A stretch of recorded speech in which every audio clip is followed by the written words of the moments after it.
Hello. അപ്പോൾ ഇന്ന് രാവിലെയും രാത്രി ഉണ്ടാക്കിയ 2 റെസിപ്പി ആയിട്ടാണ് വന്നത്. 2 റെസിപ്പി എന്ന് പറഞ്ഞാൽ 2 എന്താ പറയുക, എപ്പോഴും കിട്ടാത്ത 2 സംഭവം വെച്ചിട്ടാണ് കേട്ടോ. അപ്പം ഒന്ന് നാട്ടുമാങ്ങനോട് കൊണ്ടുള്ള ഒരു മധുരക്കറിയാണ് കേട്ടോ. കറി എന്ന് പറയാനായിട്ടില്ല, മധുര മാങ്ങ എന്ന് പറയാം. അപ്പം ഇതിന് ഞങ്ങളിപ്പോൾ കുറച്ച് ആവശ്യത്തിന് മാങ്ങ എടുത്തിട്ടുണ്ട്. അതിലേക്കൊരു 250 ഗ്രാം ശർക്കര വെള്ളം ഒഴിച്ചിട്ട് നന്നായിട്ടൊന്ന് വേവിച്ചെടുക്കണേ.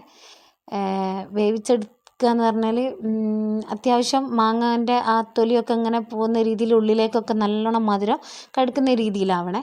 പിന്നെ കുറച്ച് പൊടിയും കൂടി, പച്ചരിപ്പൊടിയാണേ, പച്ചരിപ്പൊടിയും കൂടിയും കലക്കി വെച്ചതിന് ശേഷം ഒരു നുള്ളുപ്പും കൂടി ഇട്ട് നന്നായിട്ടൊന്ന് മിക്സ് ചെയ്തെടുത്താൽ നമ്മൾ അടിപൊളി ടേസ്റ്റുള്ള മധുരമാങ്ങ റെഡി ആയിട്ടോ. അപ്പോൾ എനിക്കിങ്ങനെ ഇപ്പോൾ സുഖമില്ലാതെ കിടക്കുന്നതുകൊണ്ട് ഇങ്ങനെ കൊതി വന്നപ്പം പറഞ്ഞത് അപ്പം ഇത്താത്ത ഉണ്ടാക്കിയതാണേ. നല്ല ടേസ്റ്റ് ഉണ്ടായിന് കേട്ടോ. അപ്പോൾ നിങ്ങളെല്ലാവരും ട്രൈ ചെയ്ത്, ചില ആൾക്കാരൊക്കെ ഞാൻ ട്രൈ ചെയ്ത് വെക്കുന്നത് കണ്ടിന് കേട്ടോ. അപ്പോൾ എല്ലാവരും ട്രൈ ചെയ്ത് നോക്കണേ. പിന്നെ നമ്മൾ അടുത്ത വിഭവം എന്ന് പറയുന്നത് നമ്മൾ ചക്കയാണ് കേട്ടോ. അപ്പോൾ ഇതൊക്കെ ഈ നാടൻ ഡിഷുകളോടാണ് എനിക്ക് കൂടുതൽ താല്പര്യം കേട്ടോ. അങ്ങനെ ചക്കയും നന്നായിട്ടൊന്ന് അരിഞ്ഞെടുത്തതിന് ശേഷം ഉപ്പും മഞ്ഞൾപ്പൊടിയും പിന്നെ കുറച്ച് വെള്ളം കൂടിയും ചേർത്തിട്ട് അടുപ്പത്തേക്ക് മാറ്റിയണേ. പിന്നെ നമുക്ക് തേങ്ങയും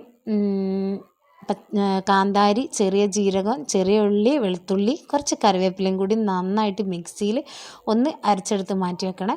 പിന്നെ ചക്ക വേവുന്ന സമയത്ത് അതും കൂടി അതിലേക്ക് ചേർത്ത് കൊടുത്തിട്ട് നന്നായിട്ടൊന്ന് ഇളക്കി യോജിപ്പിച്ചെടുത്താൽ നമ്മൾ അടിപൊളി ചക്കക്കൂട്ടാൻ റെഡി ആയിട്ടോ. അതിൻ്റെ ഇടയിൽ കുറച്ച് വീഡിയോ ഒക്കെ കട്ടായി പോയിണേ.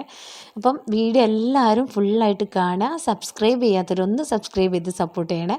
ലൈക്ക് അടിച്ച് കമൻറ്റ് ചെയ്യാനും മറന്നു വരുതേ. അപ്പം അന്ന് രാത്രി ഞങ്ങൾ ചക്കക്കൂട്ടാനായിട്ടോ കഴിച്ചത്. ഞങ്ങളിവിടെ കൂട്ടാനെന്നൊക്കെയാണ് പറയുക കേട്ടോ. നിങ്ങളുടെ നാട്ടിലൊക്കെ ഈ സംഭവത്തിന് പുഴുക്ക് എന്ന് പറയുന്ന പോലെ ഒരുപാട് വെറൈറ്റി ആയിട്ട് പറയുന്ന പോലെ, എരിശ്ശേരി പറയുന്ന പോലൊക്കെ ഉണ്ട്. അപ്പം കുറച്ച് ചിക്കൻ കറിയൊക്കെ കൂട്ടിയിട്ട് നന്നായിട്ട് കഴിച്ചിട്ടോ. അപ്പോൾ ഇന്നത്തേക്ക് ഇത്രയേ ഉള്ളൂ. നാളെ കാണാം. Okay, by.